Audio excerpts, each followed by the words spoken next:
Hello children, welcome back in this class. Today I will teach you chapter 10 Buttercups and Daisies.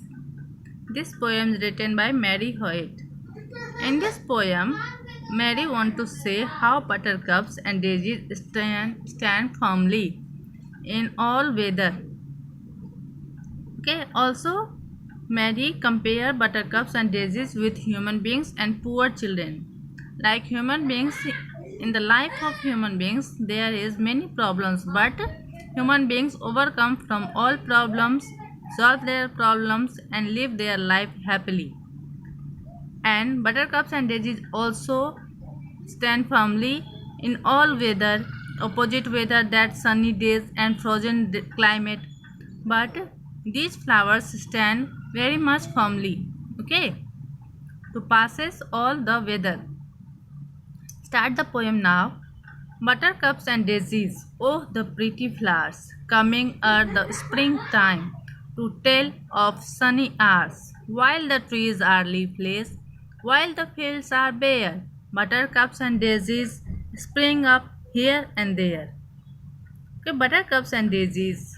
Poet want to say that buttercups and daisies are very much pretty flowers, and these flowers come before springtime. Okay, E-R means before. These flowers come before springtime to tell of sunny hours. हम लोग को यह sunny hours के बारे में बताता है, means hot season के बारे में बताता है, और यह spring time के just before आता है. While the trees are leafless, जब trees हमारा leafless होता है मीन्स ऑटम सीजन चलता रहता है. फील्ड्स हमारे फील्ड्स में कोई क्रॉप्स नहीं रहता है, वो बेयर रहते हैं, खाली रहते हैं. Buttercups daisies spring up here and there. Buttercups इधर उधर खिले हुए रहते हैं, मीन्स एवरीवेयर या खिले रहते हैं. Are the snowdrop pip, are the crocus bold, are the early primrose opes its pearly gold. Somewhere on a sunny bank, buttercups are bright. Somewhere among the frozen grass peeps the daisy white. Now, what is the meaning of this paragraph? Are the snowdrop peep means before the snowdrop peep means जब snowdrop का मौसम आएगा, climate आएगा, जब वो आएगा before उसके. At the crocus bold, जब crocus फ्लावर खिलेगा. बिफोर द अर्ली प्राइमरोज, जब अर्ली प्राइमरोज खिलेगा. ओप्स इट्स पहली गोल्ड, वो अपना जब पंखुड़ी खिलेगा जो कि गोल्डन कलर होता है, ओपन होगा. Somewhere on a Sunny bank, कहीं कहीं हमें सनी बैंक मीन्स धूप में. बटरकप्स आर ब्राइट, हमें बटरकप्स ब्राइटली खिला हुआ दिखेगा. Somewhere among the frozen grass, कहीं कहीं हमें फ्रोजन ग्रास जो कि घास जिसके ऊपर स्नोड्रॉप गिरा है वो फ्रोजन हो गया है, घास वह जम गया है. उसके नीचे से डेजी वाइट है, वह भी हमें क्लियरली दिखेगा, हम उसे देख सकेंगे. स्टेंजा का मीनिंग यही है बच्चों कि हमें कैसा, जब स्नोड्रॉप जब फ्रोजन रहता है, जब क्लाइमेट चेंज हो जाता है, जब सनी नहीं रहता है, हॉट सीजन नहीं रहता, ठंडा मौसम आ जाता है, तो भी कहीं कहीं हमें बटरकप्स और डेजी वाइट खिला हुआ दिखेगा. Little hardy flowers like to poor children means hardy flowers means यह बहुत ही हार्डी होते हैं, मीन्स बहुत ही स्ट्रेंथ वाले होते हैं फ्लावर, क्योंकि ये सनी क्लाइमेट में भी खिलते हैं, और फ्रोजन जब हो जाता है मौसम, स्नो ड्रॉप गिरता है तो भी यह खिलते हैं कहीं कहीं. Like to children poor children की तरह, जैसे पुअर चिल्ड्रेन हर एक क्लाइमेट में हर एक सिचुएशन में खेलता है अपने स्टडी हेल्थ के कारण, फिर भी वह बीमार नहीं पड़ता, वह सर्वाइव करता है, सभी प्रॉब्लम्स को ओवरकम करता है. बाय देयर मदर्स डोर, अपने घर के पास वह खेलता रहता है, और उसे मड में खेलता है, स्लम एरिया में खेलता है पुअर चिल्ड्रेन, तो भी वह बीमार नहीं पड़ता है. So poet compare these flowers with hardy as a poor children, यह भी उसकी के जैसा हार्ड होते हैं, बहुत ही ज़्यादा स्ट्रेंथ वाले होते हैं. पर्पल विथ नॉर्थ विंड, जब नॉर्थ विंड आता है it means very cold wind जब आता है, तब ये अलर्ट हो जाते हैं, बोल्ड हो जाते हैं, मीन्स उसे उस विंड को इसमें बेयर करने का साहस आ जाता है। Fearing not and caring not, इन्हें कोई फियर नहीं है और ना ये इनको कोई केयर है। यह सभी मौसम को, सभी क्लाइमेट को बर्दाश्त कर लेते हैं, बेयर कर लेते हैं। Okay, little hardy flowers like to poor children playing in their sturdy health by their mother's door. What is the meaning of this line? यह लिटिल फ्लावर्स हैं बहुत ही हार्डी होते हैं, बहुत स्ट्रेंथ वाले होते हैं, लाइक पुअर चिल्ड्रेन, जैसे पुअर चिल्ड्रेन अपने घर के पास खेलते हैं, अपने स्टडी हेल्थ में भी खेलते हैं और बीमार नहीं पड़ते। Purple with the north wind, जब नॉर्थ विंड आता है मीन्स ठंडी हवा चलती है तो वो पर्पल हो जाते हैं। येट अलर्ट एंड बोल्ड, और भी ज़्यादा अलर्ट हो जाते हैं और बोल्ड हो जाते हैं। फियरिंग नॉट केयरिंग नॉट, उन्हें उस मौसम का डर नहीं है, ना उन्हें उस मौसम का केयर है। दो दे बी अ कोल्ड, चाहे कितना भी कोल्ड सीजन आ जाए उन्हें प्रॉब्लम नहीं होती है, वो उसे बर्दाश्त कर लेते हैं, बेयर कर लेते हैं। What to them is weather? What are stormy shower? Buttercups and daisies are these human flowers.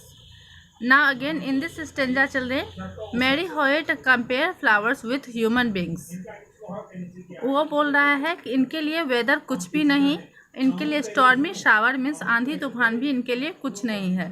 Butter cups and daisies are these human, ये एक तरह से ह्यूमन फ्लावर्स है, ह्यूमन की तरह है। जैसे ह्यूमन कोई भी प्रॉब्लम्स को बहुत ही अच्छे से फेस कर लेता है और उसे सॉल्व करके आगे बढ़ जाता है, उसी तरह से बटर कप्स और डेजीज सभी क्लाइमेट से आगे बढ़ जाते हैं, उसे फेस कर लेते हैं।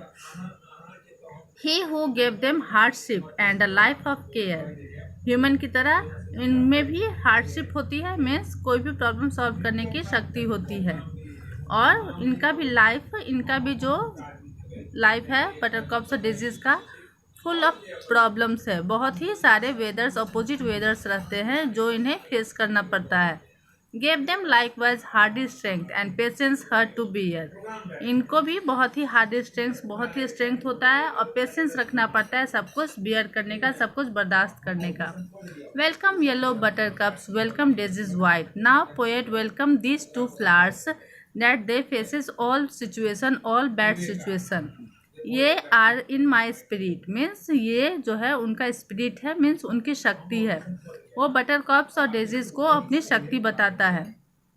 विजन अ डिलाइट, पोएट बोल रहा है कि जब उन्हें मैं देखता हूँ तो यह हमें खुशियाँ देता है। Coming before the spring time, यह स्प्रिंग टाइम के पहले आता है। Of sunny hours to tell, speaking to our heart of him, और हमें बोलता है कि who doth all things well, और यह हमें गॉड के बारे में बताता है कि वह सब कुछ अच्छा करेगा, इसीलिए कोई भी प्रॉब्लम से आपको दुखी नहीं होना है, उसे फेस करना है और आगे बढ़ जाना है। Okay children, this is the poem. इस पोएम से हमें क्या मिलता है, क्या सीखते हैं हम लोग, क्या लेसन है? That always face, do not stop your work with problem. कोई भी प्रॉब्लम यदि आपको जीवन में आए तो स्टॉप नहीं होना है, आगे बढ़ना है, उसको सॉल्व करना है। Now the time of question answer. What is the signal that the buttercups give? Buttercups कौन सा सिग्नल देता है? When and where do they grow, अब वह कहाँ कहाँ खिला हुआ रहता है?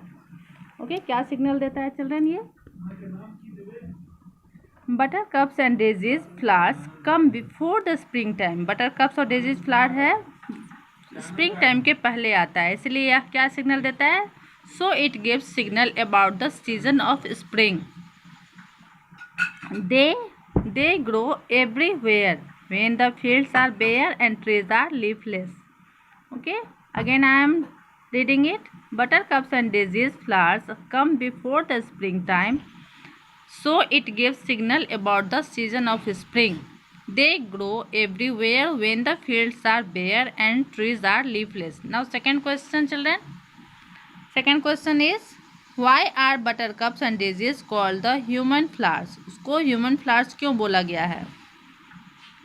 Buttercups and daisies called the human flowers because these flowers face many hardness of weather like sunny days as well as as well as frozen climate also. Human being also stand firmly in all types of situation. Again I am reading it. Buttercups and daisies called the human flowers because these flowers face many hardness of weather like sunny days as well as frozen climate also. Human being also stand firmly in all types of situation. Now third question. Whose message is the daisy passing to us? किसका message Daisy हमें पास करता है, किसका message हमें वह दे रहा है?